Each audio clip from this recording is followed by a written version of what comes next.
Mga lolo't lola ko, mga nanay at tatay ko, I love you. Oh, mga senior citizen at PWDs, nag-uumpisa na po na tayo'y dinggin ng mga kumpanya na ibalik yung ating programa dati na yung mga minamahal kong able lolo't lola ay muling makapagtrabaho sa mga food chain.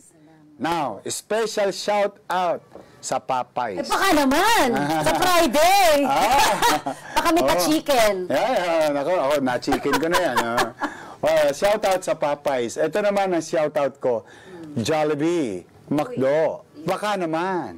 Shakey's, baka naman. Pati yan, Yorme, yung ininom mo. Starbucks. Kasi, basta yung ating mga PWD at mga senior citizen na able pa, para malibang naman yung mga lolo't lola ko. Pero I'm happy it started already with our Vice Mayor Chi Atienza, with our partner Popeyes, and looking forward for our McDonald's partners, Jollibee, Shakey's, Mang Inasal. Nung araw yan, AJ, marami yan, natigil lang yan dahil pandemya. Nung wala ng pandemya, hindi tinuloy, J.O. ang inuna ni Fernan, di ba? Ba't kayo natatawa? Totoo naman, ha? Hindi naman tayo nagsisinungaling. Shout out kay Fernan. Ikaw ang pinakasikat na individual sa City Hall. Puro J.O. pinag-aatupag nyo, yung mga lolo't lola ko. Ayan, I'm happy, masaya po ako sa mga lolo't lola. Sana magtuloy-tuloy na. Kaya ako, kakain ako lagi sa Popeyes. Basta lahat ang susuporta sa atin para sa mga minamahal kong lolo't lola at PWDs.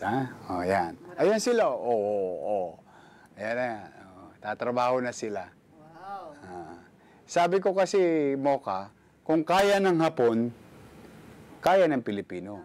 Kung kaya ng Hong Kong, kaya rin ng Pilipino. Yun ang katwiran ko. Okay na. Hanggang 100 years old po pwede. Basta sabi natin, able. Able, physically. Yorme, kagabi, may centenarian tayo. Nag-celebrate ng birthday. Binigyan mo si Lola Trinidad Gary. Shoutout sa iyo ng 100,000 pesos cash gift. Kasama niya si Vice Mayor Chi. At saka yung ating bagong direktor ng senior citizen, si Shay, yung isa nating kababayan, minamahal kong lola, nag-100 taon na siya, ang siyudad ng Maynila, iba pa ho ito sa national government. Ito po sa lokal pamahalang lungsod lang. Ay, doble po. Kung may bibigay ng national government, thank you. I'm happy for our constituents. Pero kagabi, sinamahan ako ni Vice Mayor Chi, dineliver natin yung 100,000 na financial assistance for 100-year-old or centenarian lolo't lola. Mga nanay, tatay natin, kagabi. Ayan, sa may, sa Pandakan area.